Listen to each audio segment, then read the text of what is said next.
Hello， 歡迎大家嚟到弊家課節目，我係你嘅節目主持人心心仔，大家都係心心仔。新年祝大家馬年行大運，財運滾滾滾滾來啊！Bitcoin 報價62,800啊，陰公豬。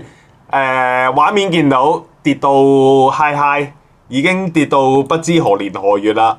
連續跌咗7個禮拜、8個禮拜，又升翻7個禮拜少少啫，然後又跌7個禮拜咁樣，陰公嘅真係跌到傻啊！成件事由10月頭嗰鑊開始已經 GG 到而家，即係前後係10月、11、12、1，而家2月都完啦，5個月啊，足足跌咗。咁幾時先好翻呢？咁啊，圖表分析留翻最後啦。我哋一開頭咧睇睇呢個路指，好耐冇睇路指啊！一睇就唔開心啦。2字頭啦，2月負20% 啊，一月係負10%，total 啊30% 啊，前後成件事。咁就仲有上年嘅11月啦、12月啦，呢度加埋幾多啊？睇下大表先，23% 加28%， 53%。痛啊！大家都痛啊 ！I know that feel, bro。即係擁抱一下先，我哋嗰個 meme 圖擁抱一下先。我好明白嗰個感受。然後個麗星2月都已經翻身無望啦，而家都24號啦，今日即係仲有4日就完啦。即係有冇可能升翻20% 咧？即係機率係微之有微啊！俾個5% 佢啊，少少嘅希望。係即係好微啊！即係成件事個趨勢係 keep 住都係向下跌啦，一直以嚟。然後展望下3月嘅話咧，就近5年咧，綠色上年係微跌2%，咁啊近5年都係好似偏好喎，即係近呢一個週期啊。咁啊2020年就係呢個312啦 ，Covid 啦，然後大冧檔啦。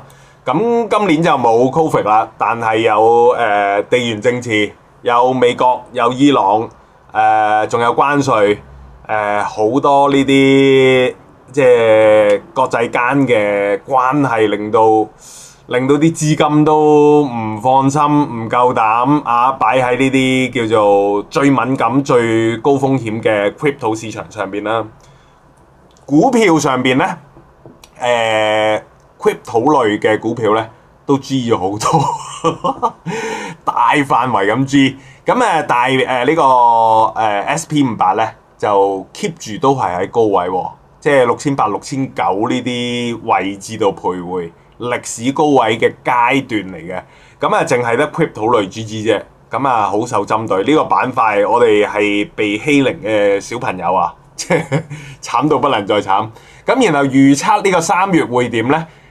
圖表分析嘅時候咧，會有一啲啟示俾到大家嘅。齋望路指嘅話咧，其實就各半嘅。呢度5年啊，2014至2018就厲跌，跟住就2019、2020又一升一跌之後就厲升，所以一半一半3月嗰個升跌嘅情況。然後圖表分析可以叫做可以望到更多，咁啊之後再講。然後睇睇呢個比特幣現貨 ETF，琴日流出2億，已經叫輕微㗎啦，流出2億。上個禮拜5流入8800萬，跟住上個禮拜就流出1億咁樣。冇咗之前嗰啲10億、8億流出㗎啦，即係3億、5億、4億、8億冇晒呢啲㗎啦。點解會叫做流出少咗，但係個市仲係咁即係呢個不振呢？我覺得呢個流出係好似流血咁流啊！最澎湃嗰啲血流晒出嚟啦，而家係滴緊血，呢啲係滴緊啊！一滴一滴咁滴，唔知滴到幾時先會乾塘。咁現貨 ETF 冇起色嘅話呢，我相信個 Bitcoin 幣價都唔會有特別嘅好運行。咁啊，我哋望埋呢個 ETH 啦，有啲撈唔到喎 ETH。我哋陣間翻嚟再睇佢。我哋睇睇呢個新聞先。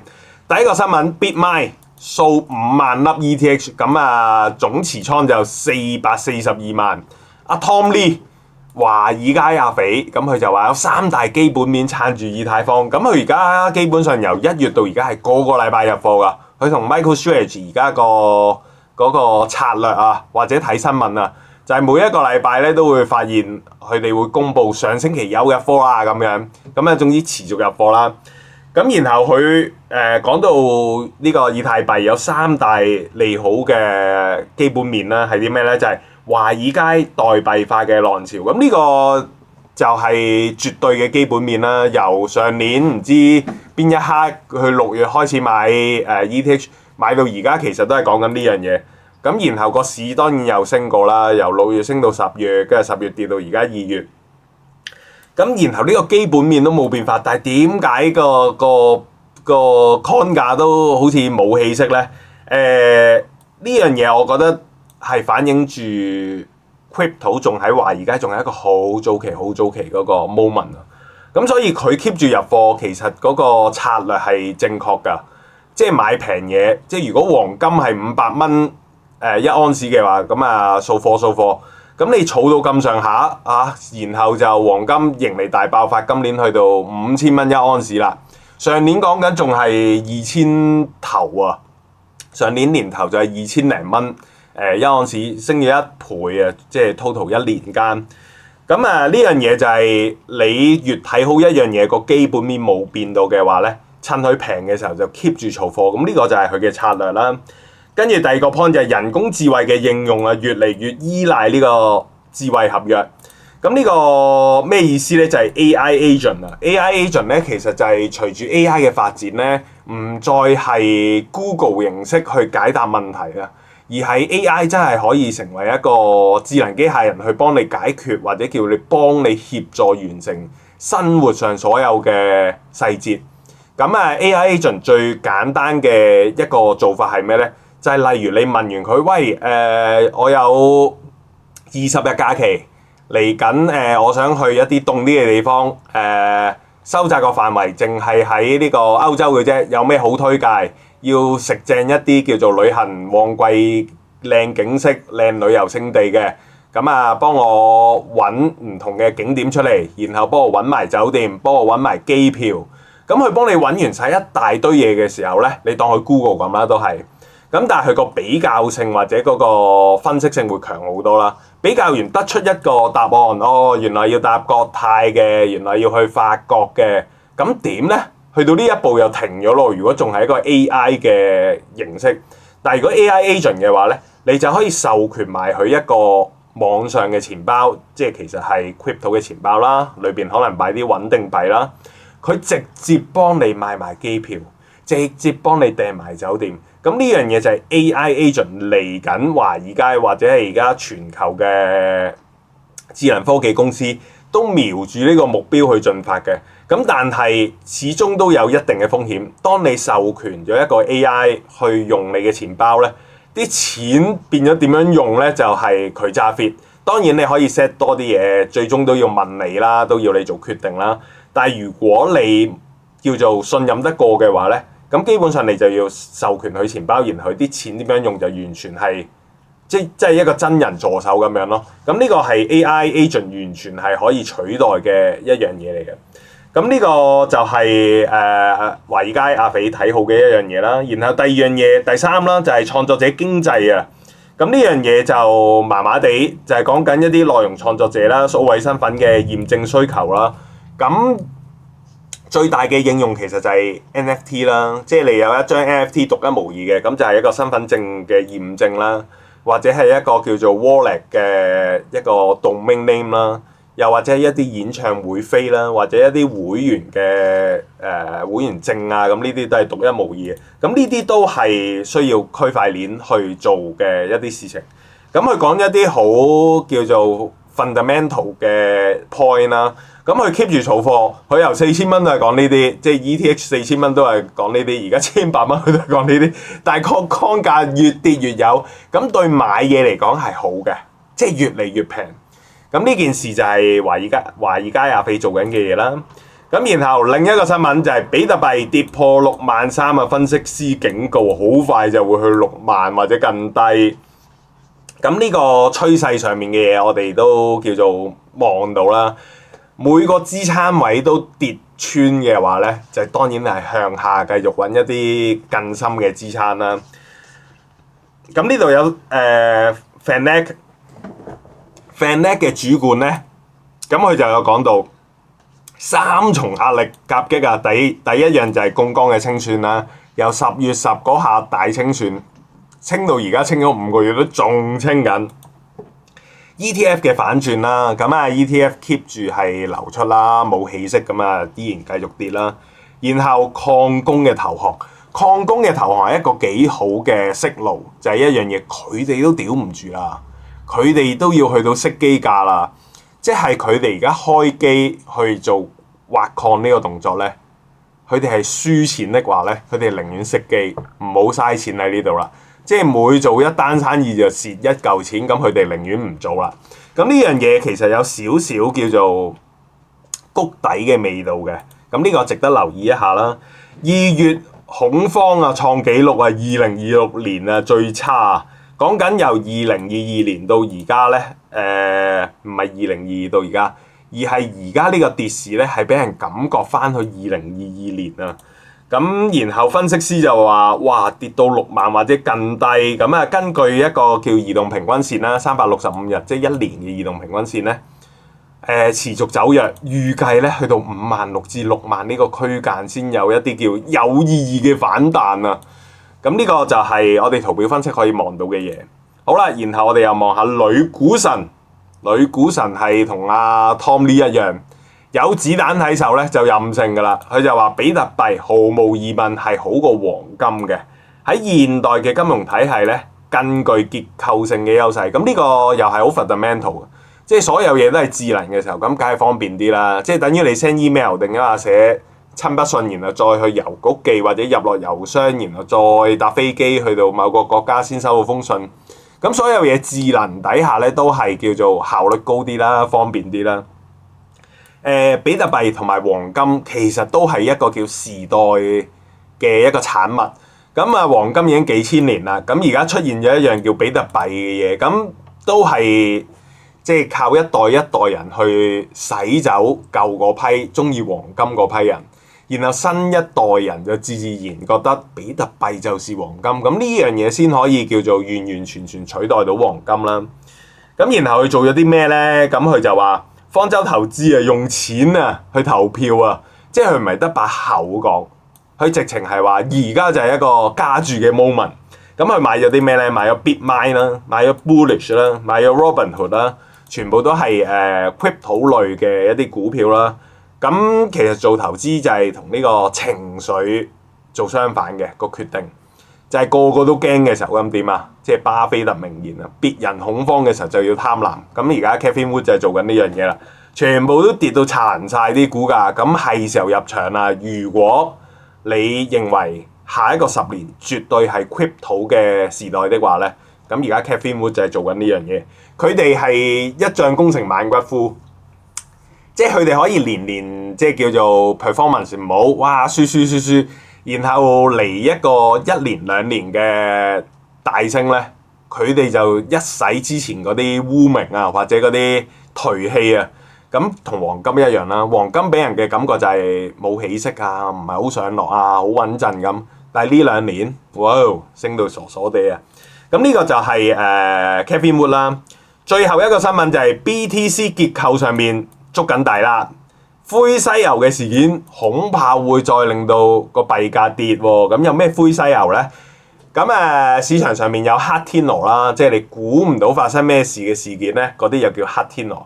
灰犀牛係咩咧？即係你估到一半好似有啲嘢，但係又唔肯定會唔會咧，咁嗰啲又叫灰犀牛啦。呢個禮拜咧就有呢個美國伊朗局勢緊張啊，談判緊啊。咁打仗呢啲就係從來都令人震驚啊！即係資金都要撤離啦。第二樣嘢，鏈上偵探 ZXBT 佢話26號咧會公布一間好賺錢嘅 crypto 交易所。裏邊有班友仔長期做緊呢個 insider trade，即係一啲內幕交易。咁呢樣嘢一爆出嚟啊，大家都估計唔知係邊間 crypto 交易所咧，然後就恐慌啦，會有啲咁嘅嘢啊。咁然後另外一個就係同 Trump 有關嘅穩定幣啦，咁啊講緊脫歐啦，呢個 USD1嘅情況啦，2% 脫歐。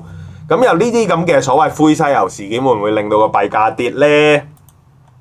最後一個新聞啦，就係 Bitcoin 如果穿63,000，幾時會築底？然後要睇下呢個指標。咁啊，望一望先。望一望就係呢一度，以往數據嘅顯示啊，比特幣真正到底嘅時候咧，係要等到50週移動平均線向下篤穿100週移動平均線先會出現嘅，又稱之為死亡交叉啦，2018啦、2022都出現嘅，咁都係一個相應最低嘅位置。咁陣間我哋圖表就望下啦。咁啊，佢有提到啦，而家50週距離100週均線以上，距離呢個死亡交叉仲有一段距離啊。咁啊，比特幣可能會下探5萬蚊，甚至更低嘅深淵。我哋係咪要迎接呢個更低嘅深淵咧？喺呢個技術形態底下咧，個動能會進一步衰竭啦。咁點為之築底咧？佢就話，完美呼應移動平均線作為落後指標嘅特性啊，均線交叉往往係確認已經發生嘅趨勢，而唔係預測未來嘅走向。咁啊，當出現死亡交叉嘅時候咧，已經跌無可跌啦。咁所以佢就話呢個死亡交叉就係可能就係一個終極嘅底。咁我哋而家嚟睇睇 Bitcoin 週線 Weekly Candle， 然後望一望佢嘅50天同100天嘅均線。畫面呢度見到咧，黑色呢條係50週移動平均線，呢條湖水藍咧就係200週。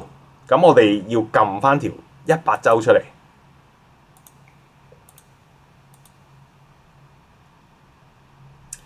100週嘅移動平均線 confirm 下係咪呢個先？係啦，呢個就係100週嘅移動平均線。點解有啲奇怪？100週同200週，點解會100週咁短嘅咧 ？Whatever， 唔好理佢住。呢度100週嘅移動平均線點解會相對高啲咧？因為近100週都係屬於一個高位啦。如果賴埋200週就仲有一堆低位啦，所以200週個平均線咧就會叫做相應係叫做高啲啦。咁啊，呢個位我好似講緊啲唔知咩嘅，但係 whatever，呢度圖表顯示呢度係我唔好用呢個，我去翻 daily 先。頭先講嗰啲嘢抹咗佢先，我哋直接睇呢個，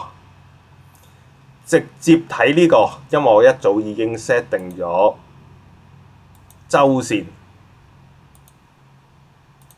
好啦，呢個就係啦。會咁樣好。望一望50週移動平均線就係呢度，個價而家係大概10萬蚊50週。然後100週喺邊咧？跌穿晒㗎啦！100週咧就喺87000嘅位置。然後望下，如果係熊市嘅話咧，100週 confirm 啊，死亡交叉同埋佢一個滯後嘅指標。所以咧，當呢個100週死亡交叉 confirm 咧，基本上係築底㗎啦。咁呢一度係咩咧 ？FTX 大爆炸啦，所以再跌多鑊啦。咁然後我哋再望前一格2018年嘅情況，2018呢度咧就未有數據顯示，因為Binance 嘅數據就係2017年開始，咁所以咧我哋要睇再前啲嘅數據咧，就要揾啲歷史悠久啲嘅交易所啦。咁我哋而家轉咗嚟呢個。我哋可以清晰望到2018年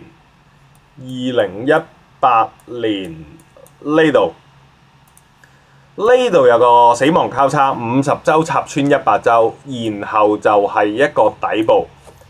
咁頭先嘅 FTX 嗰個情況啦，呢度啦同呢度啦，咁所以啱啱嗰個情況咧就係講緊，如果呢度片落嚟，呢度 keep 住橫行，呢度就會出現一個死亡交叉，可能喺呢度咧就叫築底啦。呢個位置大概幾時咧？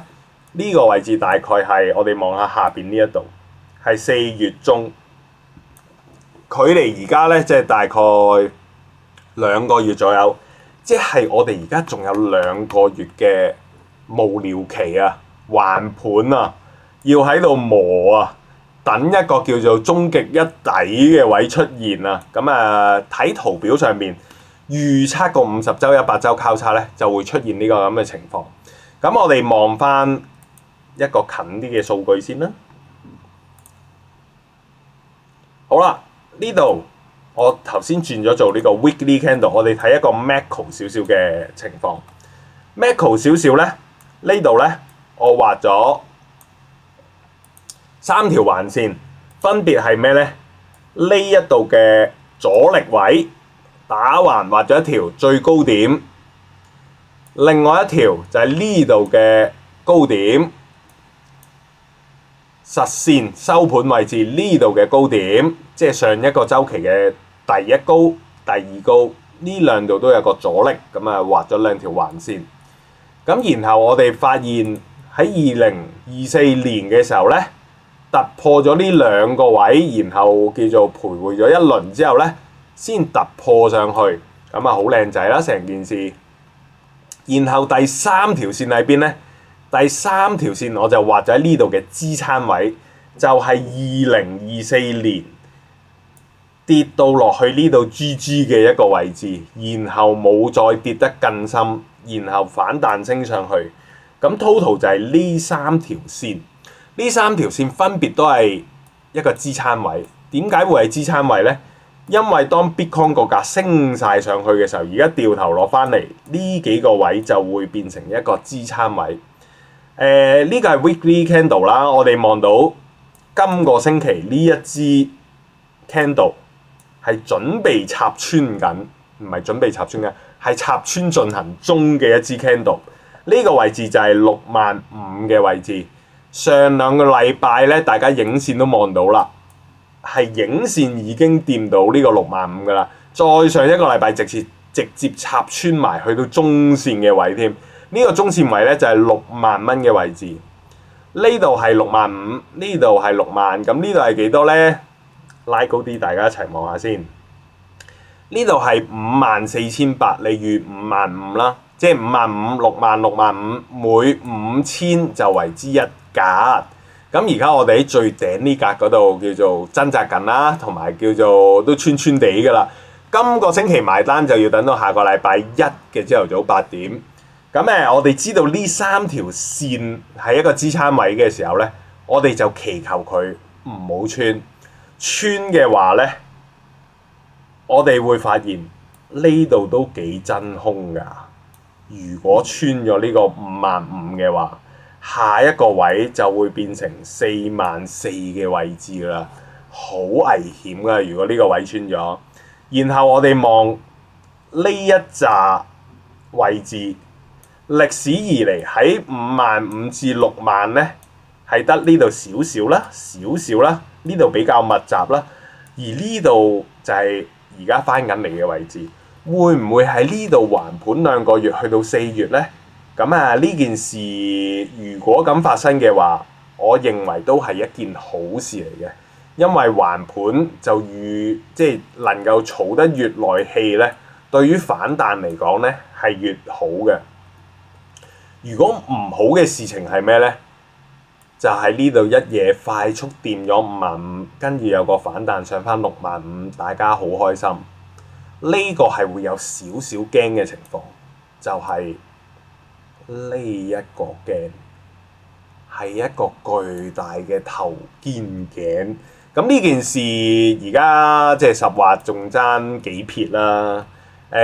希望唔好發生呢件事啦。同埋，如果呢度咁掂完底，一定係會有反彈嘅。咁可以喺呢度做下 swing trade 先。我哋望翻 daily candle， 睇下有冇啲咩啟示喺度出現。如果我哋望 daily candle 近排嘅嘢咧，其實都冇咩好望啦，一夜大插啦，然後企一隻小腳啦，即係呢個係一個 H 嘅形狀啦。呢個 H 形狀亦都反映緊咩咧？反映緊會唔會係一個雙底嘅情況咧？雙底嘅情況預示住就係低點要形成一個更高嘅高點，更高嘅低點，趨勢先會改變。咁呢個就係我哋望緊會唔會出現一個雙底嘅情況。咁我呢度拉條線上去望啦，呢個位置係幾多咧？雙底嘅位就係62,900 exactly 就係而家呢個價，就係之前收盤嘅位置，日線收盤嘅位置。今日我哋再次 test 呢一個位置。如果今日有啲嘢影線插穿，然後收盤收得翻喺度咧，係一個好兆頭嘅第一步。第二步係咩咧？第二日開盤唔好跌穿佢，有機會今日收盤收得喺上面，但係第二日可以跌穿落去噶嘛，係咪？咁所以成件事係要講幾日嘅情況，唔係講單單一日嘅。咁啊，先嚟第一步先啦，即係嚟個雙底先啦，一個 W 底啦。咁呢個反彈如果能夠做到嘅話咧，目標價係可以上翻去咩位置咧？係可以上翻去77,000嘅，77,000呢個位置咧就正係77,000嘅位置，正就係2月開盤嘅位置，78,000蚊。而家我哋2月就嚟收盤啦，距離呢度係20%啦，陰公豬啦成件事。咁跟住我哋喺呢度望一望一啲指標啦，我哋睇呢個 CPR 啦。我哋望下 CPR， 2月咧，Bitcoin 嘅中位數咧係喺呢度藍色呢3條平均價位就分別係81,000至86,000。第一個支撐位咧就係70,000蚊。2月係完全冇掂過個中位價㗎，平均價㗎。一嚟2月1號第一日開波已經keep 住跌落嚟，跌穿第一個支撐，然後掂到第二個支撐有反彈。衝破唔翻第一個支撐，跌穿支撐就會變阻力。我哋望到個阻力 keep 住阻到佢，然後到今日又嚟翻呢個支撐。呢個支撐位分係大概幾多咧？我哋望下右手邊，就係61,900嘅位置，第一個支撐。如果去到第三個支撐咧，就係48,000嘅位置，好陰功。咁2月就嚟完啦，咁3月嗰個 Bitcoin 平均價位會喺邊咧？藍色嗰3條會喺邊咧？就係根據翻2月呢一堆嘅平均價位，粗略估計大概係喺呢啲位置，就係65,000至70,000蚊嘅位置啦。因為佢係計翻上個月每一日嘅均價嚟得出下個月嘅均價嘅。咁呢個就係 CPR 嘅情況啦。跟住到 Bollinger Band 大冧檔咁插落嚟，呢度 Upper Band 大冧檔咁插落嚟，然後有樣好少少嘅情況係咩啊？個 Lower Band 兜翻上嚟喎，好似形成緊一個係咪要收窄嘅位置啊？當收窄橫盤嘅時候咧，就係一個方向可以重新決定嘅情況，一係升，一係跌。咁至少會經歷一段叫做橫盤嘅位。咁而家 Upper Band、Lower Band 分別係幾多咧 ？Lower Band 63,400，Upper Band 72,000。呢度仲未掂到中線嘅。如果根據呢個圖嘅走勢咧，呢度有個橫盤，跌咗一輪急嘅，跟住會有個橫盤。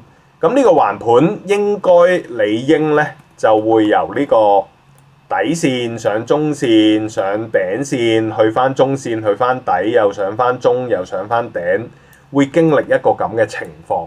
嚟緊我都認為會有咁嘅情況出現。我相信呢個橫盤係需要持續到4月嘅，根據頭先嗰個情況。咁如果短時間內跌穿就另計啦，跌穿就拜拜，一切重新再計數。好，望完呢個Bollinger Band，我哋然後就望 EMA。EMA 呢度出咗個死亡交叉之後咧，就一路灰啦。20天 EMA 綠色呢條線喺69,000，紅色呢條50天嘅 EMA 就76,000，一路下邊都冇，即係根據呢條 EMA 咧係冇嘢喺下邊支撐㗎。我哋望翻之前2024年嗰個灰暗咧，都係一路喺呢兩條 EMA 下邊情況出現。咁而家我哋距離呢個下邊 EMA 可能仲要儲一段情況嘅力，先可以解決到呢件事。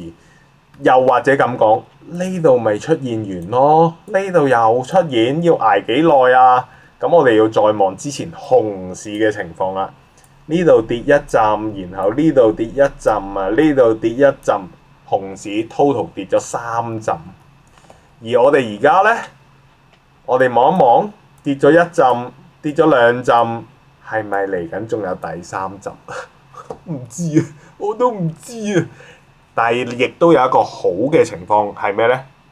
熊市係儲貨嘅 moment。如果喺 FTX 爆炸、Luna 爆炸嘅時候，你入得足夠多嘅貨，呢一段你升到 high， 升咗幾多咧 ？Total 15,000蚊升到去12萬，係講緊8倍。如果嚟緊呢個熊市，或者叫 ongoing 緊呢個熊市跌到落去邊咧？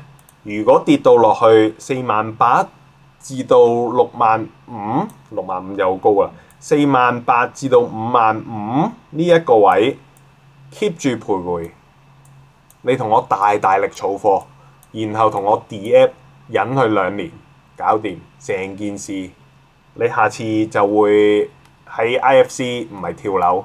你 IFC 度食緊呢個 cake 啊 ，high 緊呢個 tea 啊，食緊呢個 afternoon tea 啊，咁Lady M 啦，梗係食。咁呢樣嘢就係你想決定你2年後個生活點樣，就係嚟緊呢2-3個月你做啲咩決定。咁今日嘅圖表分析就係嚟到呢個位置啦。有返工嘅朋友，唔熊市都熊市咗，唔跌都跌咗，唔輸都輸咗呢啲錢。同我每個月 DCA 係咁入貨，係咁儲貨，嚟緊呢2個月就係一個關鍵儲貨嘅 moment。咁今集就嚟到呢度啦。咁星期4直播我哋再見啦。到時候講下 ETH 同大家吹吹水啦。咁中意呢條片嘅 subscribe、like、share， 話俾更多嘅朋友仔知道。熊市有我心心仔陪住大家。再見，拜拜。呢隻，拜拜。